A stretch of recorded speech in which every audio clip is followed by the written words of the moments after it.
Hey, what's up everybody? Lawler here, your inside source for all things Rocket League. We've got some news about stuff regarding the NFL in a collaboration with Epic Games, some roster changes and rumors, and some other things that I would like to talk about, but I can't just yet. Maybe by the end of this video, that information will be leaked. But as of this moment, I'm sitting on some stuff that I'm just kind of waiting to see how it plays out. So make sure you guys tune into the YouTube over the next couple days because there could be some spicy stuff dropping. No guarantees though. No guarantees. If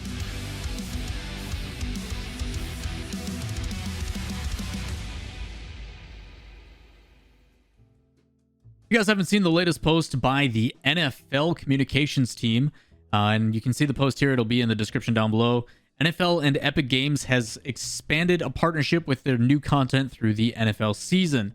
If you guys didn't see this, this comes from both the Fortnite side as well as the Rocket League side. The first part is going to be about Fortnite, which most of us don't care about. Second part's going to be about Rocket League, but it is important. Fortnite Gridiron Gang is to feature a new aerodynamic character and customizable NFL outfit representing all 32 NFL teams or franchises. Rocket League is then also joining Fortnite as the latest Epic Games title to offer NFL-themed integration. In the first part of this document, it talks about how they are going to be doing some stuff in Fortnite's in-game shop, the ability to purchase a jersey with any customizable logo for any NFL franchise, as well as any number that you want to put underneath it as well. So if you buy a logo from your favorite NFL team in Fortnite, you can also then choose a specific number, I assume 0 through 99, to support your favorite player, which I think is a really smart way of being able to change it up at any given time. This will be happening on November 25th for Fortnite, and it talks about this in detail about what it is and how they are going to go about it. And then they talk about additionally how later this year, they will also be doing NFL-themed content to Psyonix's Rocket League. Now, what does NFL-themed content exactly mean? I have no idea.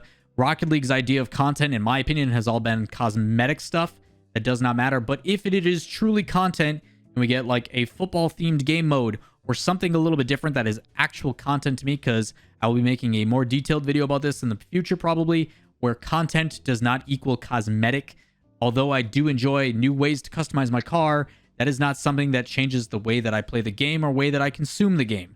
So in my regard, that's a different statement, but I am hoping that when they say NFL-themed content, hopefully it applies some different aesthetics, not just to the vehicles and the stadiums, but also a different game mode or something that changes it up. This could be interesting. They do talk about how the NFL vice president and head of gaming and esports, and they spell esports wrong.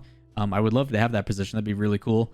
They are thrilled to expand on their partnership with Epic to bring more NFL integration into Fortnite and Rocket League. They are excited to give gamers another opportunity or a chance to express their NFL fandom within Rocket League. They then talk about the stats of when Rocket League went free to play and stuff like that, and then show their press contacts if you'd like to reach out to them. Now, the reason why this could be a potentially big deal is, for those that are unaware, usually it takes about a year and a half, maybe 2 years, for when a organization gets purchased to be having the parent company kind of really take over and assert themselves. In this case, Rocket League was purchased, Psyonix in this case, by Epic Games roughly about 2 years ago. And we are starting to see what looks like Epic Games have more of an impact in the decisions that are being made. And this one could be very telling, and I have a lot of eyes set on how this one is going to develop. They say that this is supposed to happen by the end of the year sometime. So before 2021 rolls around, we're supposed to have NFL integration into Rocket League. Whether that happens or not, we do not know. But what this means and what this could mean is you are talking that Epic Games, now that they are in partnership of the, I guess, sponsorships or the integrations that they're starting to do, Fortnite has done stuff with Marvel and many others and have done a very good job. And to Psyonix's credit, they've done some pretty cool stuff with Warner Brothers, like the Batmobile stuff, Jurassic Park, and other things of the sort, with kind of the throwback stuff as well, with like Macho Man Randy Savage and other cool things like that. But it's all been cosmetic stuff. And I'm curious to see if, because of Epic Games' expertise and the way that they've handled like a specific Marvel in-game thing with Thanos or something like that, are we going to see something different for Rocket League? And that's why this, I think, is a big deal. Not only is Epic Games partnering with the NFL, a billion-dollar industry, and the integrations that it could lead to, how are they going to handle it? Is it going to be more of the same with just, hey, this is cosmetics. Put a banner, put a flag or an antenna, and that's it. Is it going to be something more than that? The way I look at this is it going to be a trend that continues the same of the more same old from Psyonix, or is Epic becoming more involved and really bringing it to that next level? That is why this could possibly be big. That is what I'm trying to see if that is the case. Either way, partnering with the NFL is a big deal and is exciting because it may bring more people into the game, especially if larger people in the, I guess, celebrity space, if you want to call them that, or professional athletes see like, oh shoot, our organization is back in this game, and they start playing Rocket League more actively, maybe more eyes on it, and better things happen. We don't know. Also, late last night, there was 2 tweets that were put out by the guys from the Peeps, both AyyJayy and Gyro, if you want to see the tweets that are displayed here. The first one from AyyJayy says, as of today, I am an unrestricted free agent moving forward. The Peeps will be actively searching for a home to represent for the remainder of the season. As for Gyro, he says, unrestricted free agent moving forward, will be actively searching for a new home. Excited to see where the Peeps will land this season. So basically, if you guys haven't seen it on either of their streams, primarily AyyJayy, because Gyro is pretty inconsistent with his streams, but on AyyJay's stream on the right-hand side, it used to display the Pittsburgh Knights logo, and that's because they were technically still under contract.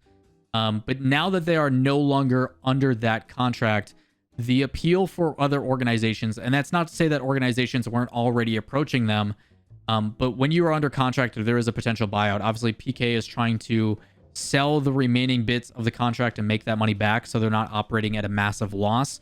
But it also allows then the new organization, if they do pick up Pittsburgh Knights or the old Pittsburgh Knights, now the Peeps, super confusing, I apologize.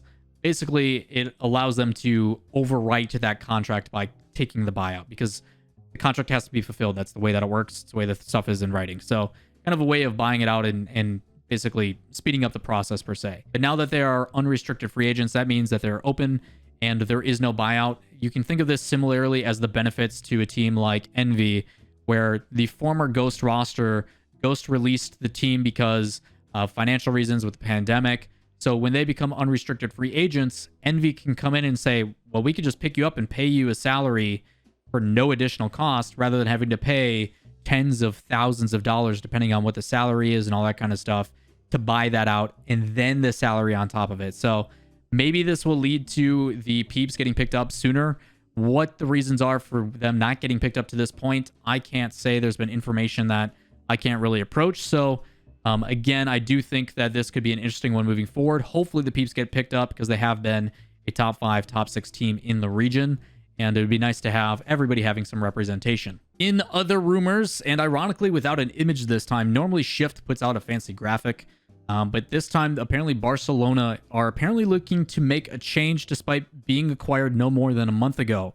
If you guys don't know, Blurry, Taz, and Rizex used to be the original team. There is talks of Blurry and Taz trying out Chippy from the Denied roster after only one regional together. Also, in other roster information, Stokelyy is officially looking for a team after one regional, as well with Nefarious. He will no longer be on that roster. There was some conversation about it, and as you look at the kind of Twitter chain, Adam, one of the players, actually talked about this, and actually a lot of respect to Adam for the way that he handled this. He does end up saying that they may have been and had more potential with Stokelyy, but his personal confidence got drained so fast after having to move back on defense more often and not being the player I need to be for my team, implying that not being able to move up and get as many touches as the ball is draining his confidence because he's not getting to, I guess, interact with it as much, which is more of a personal thing. He also then says, I also don't blame this on Stokelyy at all. I blame this on my mentality going into the team with Stokelyy and AyyJayy, assuming I'm going to be placed in that role. It affected my gameplay, and that's on me for sure. And I think that's a very interesting approach and a way to take it. And we talk about a lot of roster changes, and yes, there may be frustrations internally, but it's more so about the way that he's handling this that I come to respect. Yes, Stokelyy is a very talented player. Yes, we are looking good for him, but I am a core member of this team, and because I'm having to take a back seat in this play style, it's not fitting for me and what I want to do and develop. And this is part of the situation that happens when players own the spots, or the players are the ones that are around this. If Stokelyy is not fitting in to the roster that has been made with Adam, then yes, Stokelyy is going to be the one that goes instead of him. So again, it's kind of an interesting situation in the way that he approached it. Yes, it sucks for Stokelyy. I think he's performed very well, and hopefully now that he is LFT, other people recognize his impact and what he's done for that roster, and he gets picked up quickly because he's a very talented player. But on the other side, for Adam, he understands, like, if I need to be more impactful, if I need to be confident, I can't continue to play the playstyle that I've been slotted into with this new roster. So a very interesting way to go about it, and hopefully both teams end up in the right direction. But for Nefarious, with Adam and Jay Wismont and Stokelyy, they did look pretty dang good. So it'll be interesting to see on how it progresses forward. Last but not least is something that I'm actually really happy about. If you guys didn't see, Mist ended up tweeting out that they were going to be streaming one of their scrims, something that we have yet to see. A lot of times, a lot of teams don't want to stream their scrims because if other people can come and watch and see how they communicate and how they work, you can get some information out of this. This was similar to when it was Garrett G who ended up streaming the DreamHack run for them, and there was a coach of another team that like was clipping everything, try to get some information about the way they communicated, the way they approached the game, some of their strategy. And this is something that normally doesn't happen. They don't want other teams getting better because of the things they do well. Envy is considered a team that's top 4 of North America, playing extremely well. And it's weird to see teams obviously kind of go through that. And even though other teams, I guess in other esports, like in Counter-Strike, they stream almost all of their scrims, Call of Duty usually does it as well. I'm not exactly sure why this happened or what the decision was to make it happen. But I do appreciate the ability to actually tune into a scrim and see how things are going and how they communicate. But speaking of communication, there has been quite a few rumors that have been circulating from it. Usually in a scrim, there is 4 voices. There is the 3 players and the coach, and there has been a lot of rumors going around about because of not hearing that coach's voice, but the coach for Envy is no longer a part of the team. At the same time, to play devil's advocate, to kind of maybe stop some of those rumors, whether we know it is true or not, is the fact that there is a chance that this person could just be, I don't know, busy with some other obligations. Maybe they're working for stuff for the organization. There is some things that could be happening to where this coach is not able to attend this particular scrim. So with those rumors, take them as they are. They are rumors, and we will see on how it develops, whether it is true or whether it is not. That is going to wrap it up for this video for the news for Rocket League today. There are some other things, again, like I said, that are in development. Whether we will speak to those things or not, I cannot say just yet. I do have to be very careful on how I approach them.